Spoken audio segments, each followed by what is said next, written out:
नमस्कार, कैसे हैं आप सब। आपका स्टडी चैनल एग्जाम हाउस पे स्वागत है। अभी काफ़ी दिनों से वीडियो नहीं आ रही थी। अभी वेट कर रहे होंगे, आप लोग को भी पता है और मुझे भी पता है कि कितने लोग वेट कर रहे थे। तो कुछ कारणों वजह से नहीं आ पा रही थी। मैं प्रयास करूंगा कि अब जल्द से जल्द वीडियो लाया जाए। ठीक है, तो चलिए बकवास ज़्यादा नहीं करेंगे, अब डायरेक्ट पढ़ाई पे आते हैं। ठीक है, तो हमारे पास टॉपिक है राज्य के नीति निर्देशक तत्व। हम जो मौलिक अधिकार पढ़ रहे थे उसे कंप्लीट कर चुके हैं। ठीक है, अब हमें क्या पढ़ना है, राज्य के नीति निर्देशक तत्व यानी डीपीएसपी यानी directive principle state of policy. ठीक, अभी हम ये पढ़ना है, तो चलिए स्टार्ट करते हैं। तो सबसे पहले आप देख पा रहे होंगे भाग 4 में, ठीक है, राज्य के नीति निर्देशक तत्व का जिक्र किया गया है और यहाँ पे हमें अनुच्छेद आर्टिकल 36 से 51 तक पढ़ने हैं। जो राज्य के नीति निर्देशक तत्व है वो आयरलैंड से लिया गया है। तो यानी आपके पास 3 इंपॉर्टेंट टॉपिक्स दिख रहे होंगे। ठीक है, अधिकतर एग्जामों में जो भी वनडे एग्जाम होते हैं पूछ लिए जाते हैं कि राज्य के नीति निर्देशक तत्व किस संविधान से लिया गया है, तो आयरलैंड के संविधान से। एक क्वेश्चन आप यहाँ बना सकते हैं। दूसरा पूछा जा सकता है कि राज्य की नीति निर्देशक तत्व यानी डीपीएसपी, ठीक है, कौन से भाग में उल्लेखित है, तो संविधान के भाग 4 में उल्लेखित है और कितने अनुच्छेद में इसका जिक्र किया गया है, तो आर्टिकल 36 से लेकर 51 तक में इसका जिक्र किया गया है। 3 क्वेश्चन यहाँ पे बना लिया आप। चलिए अब आगे बढ़ते हैं। तो सबसे पहले राज्य के नीति निर्देशक तत्व है क्या, इस सबसे पहले हम समझेंगे। यहाँ पे आप देख पा रहे होंगे मैंने लिखा है BN राव, ये संविधान सभा के सलाहकार थे। ठीक है, तो इनके द्वारा बताया गया कि 2 तरह के मौलिक कर्तव्य रखे जाए हमारे संविधान में। ठीक है, जो लोगों के हितों की रक्षा करे, ठीक, जो लोगों के कल्याण के लिए काम करे। तो लेकिन इसे एक्सेप्ट तो किया गया, ठीक है, लेकिन मौलिक अधिकार 1 और मौलिक अधिकार 2 के तहत नाम ना देकर, ठीक, मौलिक अधिकार एक अलग रख दिया गया और इसको जैसे कि राज्य के नीति निर्देशक तत्व के अंतर्गत रख लिया गया। उनका मानना था एक तरह का मौलिक अधिकार ऐसा हो जिसे हम न्यायालय में चुनौती दे सके, ठीक है, और एक प्रकार का ऐसा मौलिक अधिकार हो जिसे संविधान में चुनौती नहीं दिया जा सके। ठीक है, वो धीरे धीरे राज्य जब उसके पास संसाधन होते जाएंगे राज्य के कल्याण के लिए वो काम करते जाएंगे। ठीक है, तो जो दूसरी तरह के था जिसे हम संविधान में चुनौती नहीं दे सकते थे, ठीक है, उसे राज्य नीति निर्देशक तत्व के अंतर्गत रख लिया गया। ठीक है, इतना समझ में आया। अब आगे बढ़ते हैं। अब आप देखिए यानी राज्य के नीति निर्देशक तत्व का उद्देश्य क्या है। तो सबसे पहले उद्देश्य देख पा रहे होंगे, 2 तरह का उद्देश्य मैंने लिखा है यहाँ पे। सबसे पहले लिखा है लोक कल्याणकारी राज्य। आप लोक कल्याणकारी राज्य क्या है, तो लोक कल्याणकारी राज्य का मतलब होता है कि लोगों की कल्याण के लिए, ठीक, काम करना। यानी जब सरकार लोगों के, ठीक, यानी सरकार मतलब राज्य, जब राज्य, ठीक, लोगों के कल्याण के लिए काम करती है, यानी अधिक से अधिक उन तक कल्याण पहुंचाना, उनके हितों की रक्षा करना, उनके पास सुख सुविधा पहुंचाना, वो लोक कल्याणकारी राज्य के अंतर्गत आ जाता है, यानी लोक कल्याणकारी राज्य की स्थापना करना। दूसरा में होगा आर्थिक सामाजिक लोकतंत्र। 2 तरह के लोकतंत्र की स्थापना करने की बात की जा रही है, आर्थिक और सामाजिक। ठीक है, फिर उसके बाद आगे देखेंगे यहाँ पे गांधीवादी, समाजवादी, विचारवादी, उदारवादी, यानी गांधीवादी, समाजवादी और उदारवादी 3 तरह के विचारधारा लिए गए हैं। ठीक है, यहाँ पे वादी का मतलब होता है विचारधारा, और पहले गांधी लगा है तो गांधी जी का विचार यहाँ हो सकता है। समाजवादी, जैसे हमने प्रस्तावना में पढ़ा था समाजवादी का मतलब क्या होता है। ठीक है, तो यानी समाज के विचारधारा लिया गया है, और यहाँ पे उदारवादी यानी उदार विचारधारा लिया गया है। ठीक है, तो यानी जो आपको दिख रहा है अनुच्छेद 36 से 51, इन सभी में 3 तरह के विचारधाराएं सम्मिलित हैं, गांधीवादी, समाजवादी और उदारवादी। ठीक है, तो हम धीरे धीरे जो भी अनुच्छेद है पढ़ते चलेंगे। ठीक है, अब देख पा रहे होंगे यहाँ पे आप, सबसे पहला अनुच्छेद 36 है। ठीक है, 36 में क्या कह रहा है, राज्य की परिभाषा, यानी जो राज्य के नीति निर्देशक तत्व है इसमें आर्टिकल जो 36 है राज्य की परिभाषा की बात कर रहा है। ठीक है, यानी यहाँ पे कुछ नहीं, राज्य की परिभाषा के बारे में बताया जा रहा है आर्टिकल 36 में। ठीक, फिर उसके बाद हम एक एक करके 51 तक पढ़ेंगे। तो आर्टिकल 36 में हमें क्या जानना है, राज्य की परिभाषा के बारे में बताया गया है। ठीक है, फिर उसके बाद देख पा रहे होंगे अनुच्छेद 37 है, यानी आर्टिकल 37, यहाँ में न्यायालय में परिवर्तनीय नहीं है। क्या परिवर्तनीय नहीं है? जो राज्य के नीति निर्देशक तत्व में जो सभी ठीक हित दिए गए हैं, कल्याण करने के लिए जो भी प्रावधान दिए गए हैं, वो क्या है? न्यायालय में हम इसे चुनौती नहीं दे सकते हैं। यहाँ पे परिवर्तनीय का मतलब होता है कि जो भी अधिकार दिए जा रहे हैं लोगों को, ठीक है, राज्य को, वहां पे क्या है? उस संविधान में अगर मान लीजिए गवर्नमेंट कोई कार्य नहीं कर रही है राज्य नीति निर्देशक तत्व के अंतर्गत जो भी यहाँ पे उल्लेखित है, ठीक है, तो हम इसे संविधान में न्यायालय में चुनौती नहीं दे सकते हैं। क्यों नहीं दे सकते हैं? यहाँ पे ये भी बताया गया, जो भी हमारे विचारक थे, जो भी हमारे संविधान सभा में लोग थे, उन्होंने ये भी कहा कि जो भी राज्य के नीति निर्देशक तत्व है, जैसे कि आप मौलिक अधिकार पढ़ रहे थे, तो मौलिक अधिकार के तहत आप क्या करते थे? अगर आपके कोई भी अधिकार का हनन होता था तो आप डायरेक्ट कहाँ जा सकते थे? न्यायालय में चुनौती दे सकते थे। वो परिवर्तनीय था, लेकिन राज्य के नीति निर्देशक तत्व परिवर्तनीय नहीं है। तो यहाँ पे बात ये आ जा रही है कि जो राज्य के नीति निर्देशक तत्व हैं परिवर्तनीय नहीं है। कहने का मतलब यहाँ पे ये हो जाता है कि जो लोग हैं, ठीक है, उन्हें अधिकार दे दी गई है, ठीक है, राज्य काम कर रही है नहीं कर रही है, ठीक है, उसे 5 साल छोड़ो, करने दो जो कर रही है, ठीक है। जब 5 साल बाद जब इलेक्शन होगी तो आप अपने जो आपको वोट का अधिकार है, अपने वोट के अधिकार से उन्हें आप दिखाओगे कि हाँ, जो नीति निर्देशक तत्व के अंतर्गत आपको वर्क करने थे, आपने वो कार्य किया कि नहीं किया, ठीक है। ये आप खुद इसका निर्णय लोगे, ठीक है, न्यायालय निर्णय नहीं देगी, ठीक है। फिर हम देखेंगे अनुच्छेद 38। अनुच्छेद 38 में सामाजिक, आर्थिक और राजनीतिक न्याय की बात की जा रही है। यानी एग्जाम में पूछ सकता है, ठीक है, अनुच्छेद 38 किस न्याय की बात कर रही है? तो सामाजिक, आर्थिक और राजनीतिक न्याय की बात कर रही है। और लोकतंत्र पूछेगा तो सामाजिक और आर्थिक लोकतंत्र की बात की जाती है, ठीक है। फिर अब आगे बढ़ेंगे अनुच्छेद 39। अनुच्छेद 39 में कहा जाता है संसाधनों का उचित वितरण हो, यानी जो संसाधन है, ठीक है, उसका उचित वितरण हो। ये किसी एक व्यक्ति के पास सभी संसाधन उपस्थित ना हो या उपलब्ध ना हो, ठीक है। जितने भी समाज में लोग रह रहे हैं, राज्य में लोग रह रहे हैं, सभी के पास ये संसाधन उपलब्ध हो, ठीक है, यानी उचित वितरण करना सभी के पास, ठीक है। फिर उसी में कहा गया है अनुच्छेद 39 में स्त्री हो या पुरुष हो, यदि सामान्य कार्य कर रहे हैं तो उन्हें समान वेतन भी दिया जाए, ठीक है। ये सब राज्य के नीति निर्देशक तत्व के अंतर्गत बताया गया है, ठीक। फिर उसके बाद आप देखेंगे अनुच्छेद 39 के अंतर्गत ही अनुच्छेद 39 का रखा गया है, जो 42वां संविधान संशोधन 1976 के द्वारा जोड़ा गया है, यानी समान अवसर के आधार पर न्याय देना। यहाँ पे सामान्य अवसर के आधार पर न्याय देने की बात की जा रही है। सामान्य अवसर पर न्याय देने का मतलब ये हो गया, इसी के तहत आरक्षण वगैरह की व्यवस्था की गई है ताकि सबको समान अवसर दिया जा सके। फिर आप देख पा रहे होंगे अनुच्छेद 40, यहाँ पे ग्राम पंचायत की गठन की बात की जा रही है, ठीक है। यानी कि हम इसे तोड़ तोड़ के पढ़ेंगे, रटने की आवश्यकता नहीं होगी। सबसे पहले आप ऐसे कीजिए, संविधान अनुच्छेद 36 और 37 को एक साथ पढ़िए। अनुच्छेद 36 में क्या लिखा गया है? राज्य की परिभाषा की बात की जा रही है, ठीक है। और वहीं अनुच्छेद 37 में न्यायालय में परिवर्तनीय नहीं है, यानी कि हम इसका यदि किसी चीज का अगर उल्लंघन होता है या गवर्नमेंट कोई भी चीज नहीं करती है, ठीक, जो भी हमें अधिकार दिए जा रहे हैं राज्य के नीति निर्देशक तत्व के अंतर्गत जो भी प्रावधान दिए गए हैं, अगर गवर्नमेंट यानी स्टेट वो उपलब्ध नहीं कराती है तो क्या है, आप न्यायालय नहीं जा सकते हो, ठीक है। यहाँ पे ये बात की जा रही है, ठीक। फिर अनुच्छेद 38, 39 और 39 को एक साथ ले लेते हैं। अनुच्छेद 38 में क्या बता रहे हैं? सामाजिक, आर्थिक और राजनीतिक न्याय की बात की जा रही है। 3 तरह के न्याय, सामाजिक, आर्थिक और राजनीतिक, ठीक है।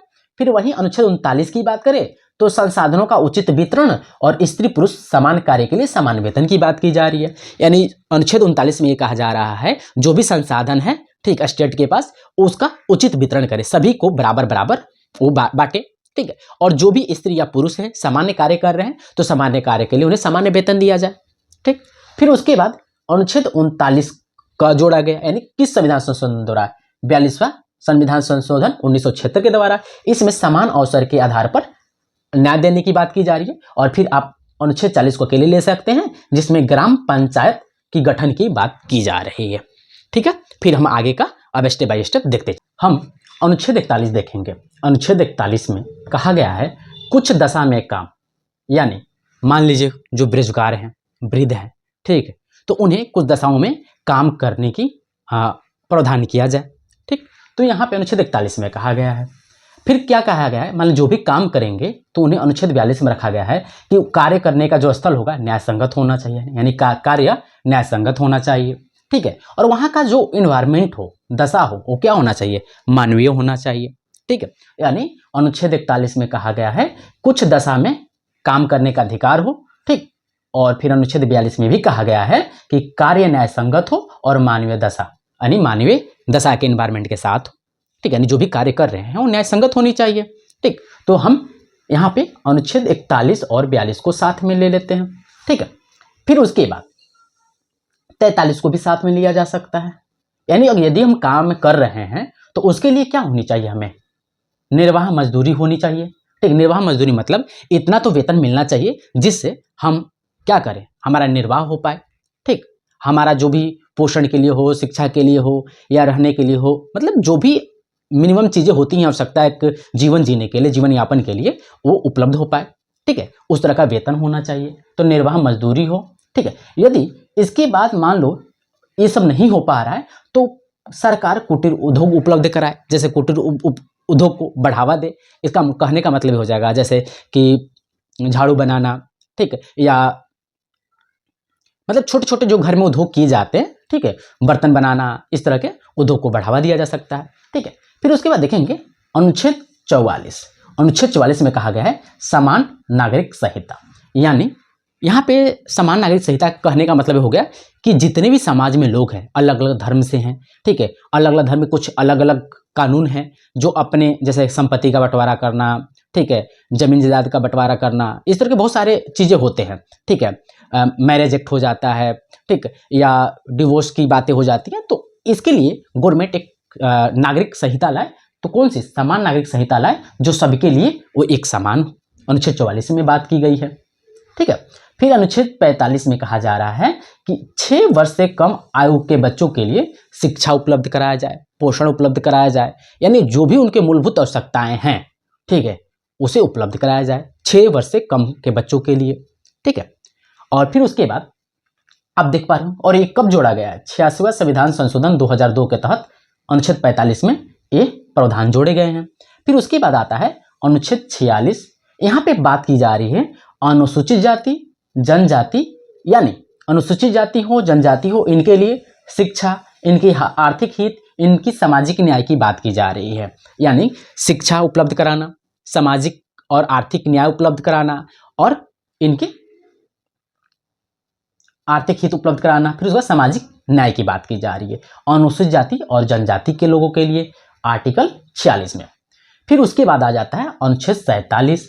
अनुच्छेद 47 में कहा जा रहा है मद्य निषेध, पोषाहार और स्वास्थ्य की प्रावधान करना, यानी कहने मतलब हो गया, मद्य निषेध मतलब होता है कि जो भी नशीले पदार्थ हैं, ठीक है, उस पर सरकार के द्वारा रोक लगाया जाए। ठीक है, इस तरह बहुत सारे ऐसे राज्य हैं जिन्होंने कठोर कदम उठाया है। ठीक, उसमें से बिहार भी आपका एक है। ठीक, तो यहाँ पे ये कहा जा रहा है कि मद्य निषेध पे, यानी नशीले पदार्थ के सेवन पर रोक लगाया जाए। ठीक, जब रोक लग जाएगी तो पोषाहार उपलब्ध कराना, उनके स्वास्थ्य की देखभाल करना, ठीक है, वो अनुच्छेद 47 के अंतर्गत कहा जा रहा है। फिर उसके बाद आता है अनुच्छेद 48। अनुच्छेद 48 में कहा जा रहा है कृषि, पशुपालन और दुधारू पशु, यानी कहने का मतलब ये हो गया कि मान लीजिए कोई व्यक्ति है, ठीक, वो नशा कर रहा है और उसकी नशा पे रोक लगा दी जा रही है, किसके अंतर्गत, अनुच्छेद 47 के अंतर्गत। तो अनुच्छेद 48 के अंतर्गत वो मान लीजिए अब कृषि कार्य करने लगा, मान लीजिए वो सुधर गया, अब सुधरेगा तो जीवन यापन के लिए कुछ ना कुछ करना पड़ेगा, तो जीवन यापन के लिए वो क्या करता है, कृषि को अपनाता है, कृषि करता है, खेती करता है, और कृषि के साथ साथ पशुपालन करता है। ठीक है, उसके बाद ये भी यहाँ पे प्रावधान किया जा रहा है कि खास करके दुधारू पशु, जो दूध देने वाले पशु है, ठीक है, उनका भी संरक्षण किया जाए, यहाँ पे ये बात किया जा रहा है। फिर उसके बाद आता है अनुच्छेद 48 क, ठीक है, और अनुच्छेद 48 क में कहा गया है पर्यावरण संरक्षण। अगर मान लीजिए हम कृषि कर रहे हैं तो यहाँ पे कहा जा रहा है कि पर्यावरण का भी संरक्षण किया जाए, पर्यावरण को भी बढ़ावा दिया जाए, ठीक है, पेड़ पौधे लगाए जाए, तो यहाँ पे अनुच्छेद 48 के अंतर्गत कहा जा रहा है। ठीक है, फिर उसके बाद आ जाता है अनुच्छेद 50। अनुच्छेद 50 में कहा जा रहा है कार्यपालिका और न्यायपालिका, ठीक है, ये दोनों के बीच में, ठीक है, यदि टकराव होगी तो फिर बहुत बड़ा नुकसान हो जाएगा। तो दोनों के हितों, मतलब राज्य की नीति निर्देशक तत्वों को, ठीक है, बेहतर बनाने के लिए, सुचारू रूप से समाज में लाने के लिए ठीक है, ये दोनों का अलग अलग वर्क कर दिया जाए। यानी कार्यपालिका का मतलब होता है जो भी उच्च पद होते हैं, जैसे राष्ट्रपति हो गए, उपराष्ट्रपति हो गए, प्रधानमंत्री हो गए, ठीक है, लोकसभा, राज्यसभा, वो सारी कार्यपालिका का हिस्सा है। और न्यायपालिका में जुडिशरी आ जाते हैं, जैसे सुप्रीम कोर्ट, हाई कोर्ट, ठीक है, डिस्ट्रिक्ट कोर्ट, ये सब न्यायपालिका के अंतर्गत आ जाते हैं। ठीक है, दोनों का काम बांट दिया गया और बताया गया कि दोनों का आपस में टकराव ना हो। ठीक है, 50-50 से याद कर सकते हैं अनुच्छेद 50 यानी बंटवारा। कार्यपालिका को बांट दिया गया, न्यायपालिका को अलग अलग दोनों को भागों में बांट दिया गया। फिर उसके बाद आ जाता है अनुच्छेद 51। अब सारा हम लोग काम कर लेते हैं, राज्य सारा काम कर ली कि हम भारत के विकास के लिए, भारत के लोगों के विकास के लिए कुछ हम अधिकार दे रहे हैं, कुछ प्रावधान कर रहे हैं। जैसे जैसे लोगों के गवर्नमेंट के पास संसाधन होती जाएगी, वो राज्य के विकास में योगदान देते जाएंगे, वैसे वैसे कार्य लागू करते जाएंगे। ठीक है, फिर लास्ट में कहा गया कि चलो एक अंतर्राष्ट्रीय लेवल पे भी कुछ काम कर लिया जाए। तो अंतर्राष्ट्रीय लेवल पे अनुच्छेद 51 में रखा गया, अंतर्राष्ट्रीय शांति, सुरक्षा और अभिवृद्धि के लिए हम काम करेंगे। यानी कि हमारा उद्देश्य होगा, ठीक, यानी अंतर्राष्ट्रीय लेवल पर, ठीक, शांति का माहौल बनाना, ठीक, सुरक्षा प्रदान करना और अपने जो भी चीजें हैं इनका विकास करना, वृद्धि करना। ठीक, यानी हमने क्या पढ़ा, अनुच्छेद 36 से लेकर 51 तक राज्य के नीति निर्देशक तत्व। यदि आप इसे अगर विस्तार पूर्वक कॉन्सेप्ट को समझ लिए हैं तो आपको कोई भी क्वेश्चंस, ठीक है, बनाने में या समझने में दिक्कत नहीं होगी। एग्जाम हॉल पे यदि क्वेश्चन आते हैं तो आप सॉल्व कर जाएंगे। ठीक है, अब एक पॉइंट और देखते हैं। यहाँ पे आप देख पा रहे होंगे, मैंने बॉक्स में लिखा है केशवानंद भारती बनाम केरल राज्यवाद। ठीक है, इसमें क्या कहा जा रहा है, 1973 में, ठीक है, सुप्रीम कोर्ट क्या हो रहा है यहाँ पे मौलिक अधिकार और राज्य के नीति निर्देशक तत्व के बीच टकराव आ गया। तो यहाँ पे केशवानंद भारतीय बनाम केरल राज्य 1973 में सर्वोच्च न्यायालय का आदेश आता है कि मौलिक अधिकार जो है वो सर्वोच्च है, यानी राज्य के नीति निर्देशक तत्वों को दबाया जा सकता है मौलिक अधिकार का पालन करने के लिए। ठीक, फिर कुछ समय बाद आप देख पा रहे होंगे 42वां संविधान संशोधन 1976 के तहत कहा जा रहा है कि नीति निर्देशक तत्व सर्वोच्च है, मौलिक अधिकार को दबाया जा सकता है। ठीक, अब हम किसे सही माने, तो फिर आप यहाँ पे देख पा रहे होंगे, फिर आगे चल के मिनर्वा मिल्स बाद आता है 1980। यहाँ में दोनों में संतुलन की आवश्यकता है। कहा जा रहा है कि मौलिक अधिकार जो है वो भी सर्वोच्च है और जो राज्य के नीति निर्देशक तत्व है वो भी सर्वोच्च है। दोनों प्रावधान किए जाने चाहिए, दोनों में संतुलन बनाने की आवश्यकता है। ठीक है, यदि एग्जाम में आता है कि मौलिक राज्य के नीति निर्देशक तत्व सर्वोच्च है या मौलिक अधिकार सर्वोच्च है, तो एक केशवानंद भारती बनाम केरल राज्य 1973 के तहत मौलिक अधिकार सर्वोच्च माना जाएगा। ठीक है, और 42वां संविधान संशोधन 1976 के द्वारा नीति निर्देशक तत्वों को सर्वोच्च माना गया है और मिनर्वा मिल्स बाद 1980 के द्वारा दोनों में संतुलन बनाए रखने की आवश्यकता है। यानी कि ना ही अब अगर देखा जाए तो ये आप बोल सकते हैं राज्य के नीति निर्देशक तत्व और मौलिक अधिकार दोनों में से कोई सर्वोच्च नहीं है, दोनों में संतुलन बनाने की आवश्यकता है। ठीक है, तो ये हमारा रहा राज्य के नीति निर्देशक तत्व। ठीक है, उम्मीद है कि सारा कॉन्सेप्ट आपको समझ में आया होगा। इसी तरह आप देखते रहिए, समझते रहिए, पढ़ते रहिए और आगे बढ़ते रहिए। ठीक है, फिर हम मिलते हैं नेक्स्ट लेक्चर के साथ, नेक्स्ट टॉपिक के साथ। ठीक है, जय हिंद।